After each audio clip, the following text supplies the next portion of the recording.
पूछ लेते हैं मदरसन सुमी मयूरेश, ऊपर के लेवल्स की इनकी बाइंग है, इसीलिए इनको काफी नुकसान भी हो रहा है, लेकिन इम्पोर्टेंट ये है कि 10 साल रख सकते हैं, क्या सजेशन होगा? क्योंकि इनका लंबा नजरिया आई थिंक बिल्कुल होल्ड कर सकते हैं, बट आई थिंक जो इनिशियल और इंटरिम पेन है मदरसन के लिए, जो ऑटो इंडस्ट्री लॉकडाउन से गुजर रही है domestically and globally as well, और उनकी जो फैक्ट्रीज अभी रिस्टार्ट हुई है, तो there is some amount of confidence कि 26 out of 27 factories have started, China में प्रोडक्शन स्टार्ट हुई है, और कहीं ना कहीं आई थिंक वॉल्यूम्स पे आई थिंक अगले कुछ तिमाहियों में असर पॉजिटिवली देखने मिलेगा। हालांकि आई थिंक जो Q1 के नतीजे होंगे वो थोड़े सॉफ्ट आने की उम्मीद है, इसलिए आई थिंक लंबा नजरिया इससे होल्ड कर सकते हैं, बट 76 का लेवल पे ये ऑब्जर्व करना पड़ेगा लोअर साइड पे जो 50 DMA है, और 110 अगर ये ब्रेक करके वॉल्यूम के साथ better numbers in the next few quarters, जो उसका 200 DMA है, I think that can take the stocks in momentum zone on the high side. ठीक है, तो होल्ड ही कीजिए, लेवल्स आपको बताए हैं मयूरेश ने, उन पर आप वॉच कीजिए।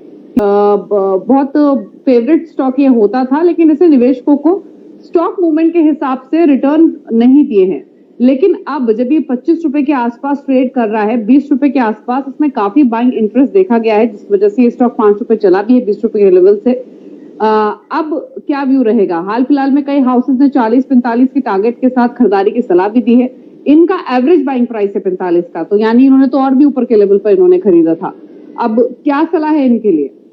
कहीं ना कहीं आई थिंक जो आई थिंक एक दिक्कतों से गुजर रही थी ये company in terms of execution parameter with order book को लेके, और जो उनकी वर्किंग कैपिटल साइकिल अलॉन्गेट हुई थी पिछले कई तिमाहियों से, इसके लिए बैलेंस शीट डिटोरेशन बिल्कुल हुआ है। स्लो मूविंग ऑर्डर्स से कई ऑर्डर कैंसिल करने पड़े थे, और आई थिंक जो अभी रिसेंट डेवलपमेंट्स हम सुन रहे हैं, आई थिंक BHEL के मैनेजमेंट हैज फार और लेस ओपनड अप मोनेटाइजेशन के हिसाब से इन terms of using its axis land for JVs और looking at even monetising that, जो आई थिंक फ्री कर लेगा काफी कुछ कैश उनके बैलेंस शीट के ऊपर from the land sale self. तो मेरे ख्याल से आई थिंक निवेशक के पास आई थिंक काफी कुछ इन्फॉर्मेशन है in terms of book value, absolutely cheap है, no doubt about it, dividend pay out भी ठीक ठाक है कंपनी के, इसलिए आई थिंक एक मीडियम टर्म नजरिया हो तो कुछ सेंटिमेंट के स्टॉक के साथ बिल्कुल बरकरार है at this point of time.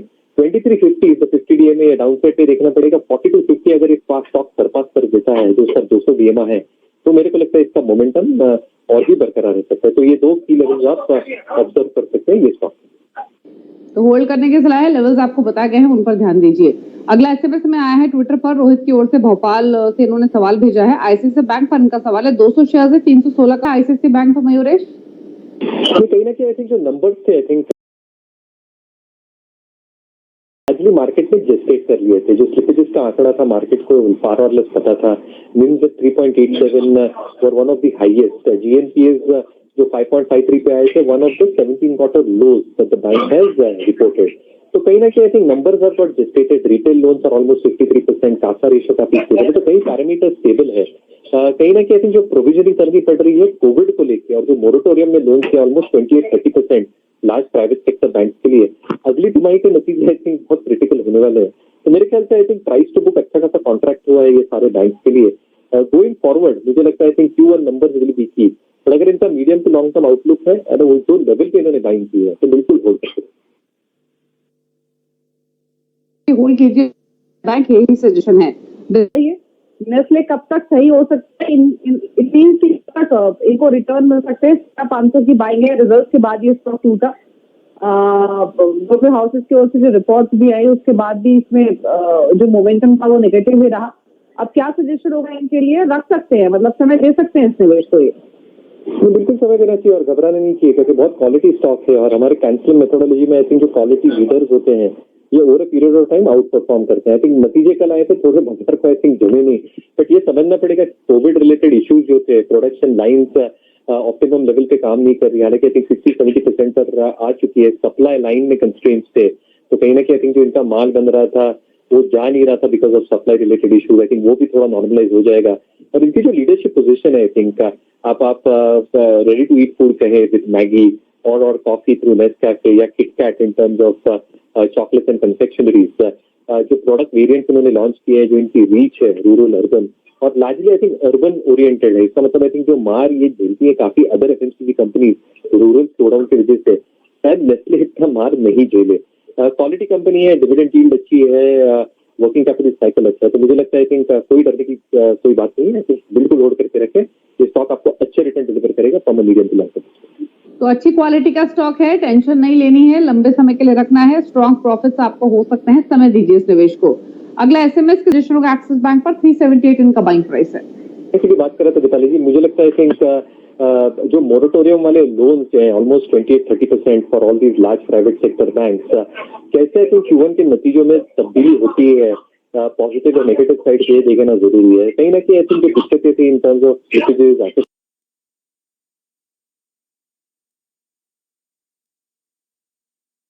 निचले स्तरों के आसपास ही इनफैक्ट अभी भी ये स्टॉक ट्रेड कर रहा है, 168 के आसपास का इसका 52 वीक लो है, तो लेवल्स के हिसाब से तो लोअर लेवल की है इनकी बाइंग, लेकिन अब इनको करना क्या है, रखें तो कुछ फायदा होगा क्वेस्ट को? नहीं, थोड़ा समय देना पड़ेगा और आई थिंक इसकी अर्निंग्स प्रोफाइल काफी वीक हो चुकी है। आई थिंक इन्होंने जो लास्ट एक्विजिशंस किए थे, I think they were probably moving in the right direction, but cash flow improvement कैसी होगी इन अ सिचुएशन लाइक दिस, क्योंकि आप एनवायरनमेंट अगर देखें तो environment is not at all conducive in terms of either rotation of jobs or either getting new jobs, क्योंकि I think काफी कुछ चीजें बदलेंगी because of digitalization and so on. मुझे लगता है I think अगर रैलीज पे आप निकल सकते हैं, क्योंकि RSI रेटिंग में हमारे टेंशन के प्रोफाइल और मेथोडोलॉजी के हिसाब से काफी वीक है। आई थिंक दो पर सेक्टर जहाँ पे अर्निंग प्रोफाइल स्ट्रॉन्ग हो सकती है, तो आई थिंक फार्मा में से सिप्ला फॉर एग्जांपल EPS और RSI रेटिंग बहुत स्ट्रॉन्ग लग रही है, तो आई थिंक एक स्टॉक आप चूज कर सकते हैं इन terms of an alternate index. ठीक है, तो सजेशन आपको मिल और अच्छी खासी बुकिंग इन्होंने आई थिंक रेल सेवाएं चालू होगी सिलेक्टेड रूट्स पे, और अच्छी खासी बुकिंग इन्होंने बुकिंग ऑपरेटर है, अच्छी खासी डिवर्सिफाइड रेवेन्यू स्ट्रीम्स है, बैलेंस शीट में कोई प्रॉब्लम नहीं है। हालांकि लॉकडाउन की वजह से Q4 और Q1 के नतीजों में थोड़ा इम्पैक्ट आ सकता है, और जैसे जैसे आई थिंक ट्रेन सेवाएं स्टार्ट हो जाएंगे across different routes, I think that will get reflected in revenue. तो मार्केट ये पता के चल रहा है कि दो क्वार्टर खराब होंगे, तो आई थिंक बिल्कुल होल्ड करके रख सकते हैं। 1270 ये इसका 50 DM है, ये एक लेवल आप ऑब्जर्व कर लीजिए ऑन द साइड। तो होल्ड करने की सलाह IRCTC, बेझिझक बने रहिए। सोम प्रकाश शर्मा है जयपुर से हमारे साथ। कैलकुलेशन बनता है, क्वांटिटी भी आपके पास ठीक है और आपने 800 रुपए का एवरेज बाइंग प्राइस आपका है, तो आपकी तो निवेश की राशि ऑलमोस्ट दोगुनी हो चुकी है। मयूरेश, प्रॉफिट्स ले ले थोड़े या फिर रखे रिलायंस इंडस्ट्रीज? नहीं, पहले तो मुबारक निवेशक को, और कहीं ना कहीं आई थिंक जो डेवलपमेंट हुई है रिलायंस के साथ जियो प्लेटफॉर्म के ऊपर, specifically enterprise value of more than 5 lakh crore, और जो डेवलपमेंट टोटल शेयर प्राइस से रिफ्लेक्ट हो रही है, क्योंकि I think not just the enterprise business में टेक्नोलॉजिकल एडवांसमेंट से wireless because of ARPU increases will also increase significantly.